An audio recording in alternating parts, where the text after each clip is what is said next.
அப்போது 2 மணிக்கு சார்பாருங்க, ஓகேவா? டேய் சொதப்பிடாதீங்கடா.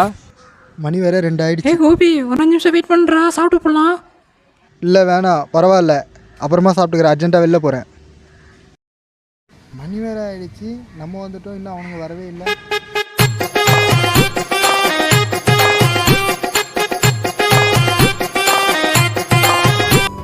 ஏய் என்னடா இப்போ வரீங்க? எவ்வளோ நேரம்டா வெயிட் பண்ணுறது? வெயில் எப்படி அறிய தெரியுமா? சாப்பிடாம கொள்ளாம வேற வந்திருக்கேன்.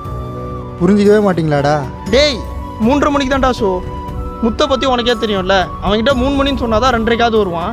அதான் நான் அப்படி சொன்னேன். நீ ஏமாந்தங்கோழி மாதிரி முன்னாடி வந்தால் நான் என்ன பண்ணுறது?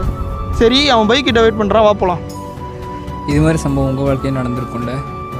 நம்மளை முன்னாடியே வர வச்சுட்டு வெயிட் பண்ண வச்சுட்டு வெறுப்பாக்கிக்கிட்டு அதுக்கப்புறம் பொறுமையாக வந்து சமாளிப்பாங்க. அந்த வேதனையை அவங்க புரிஞ்சிக்கவே மாட்டாங்க. இருந்தாலும் பரவாயில்ல, நீங்கள் எப்பயுமே அவங்க கூட நல்ல ஃப்ரெண்டாகவே இருங்க. Thank you friends.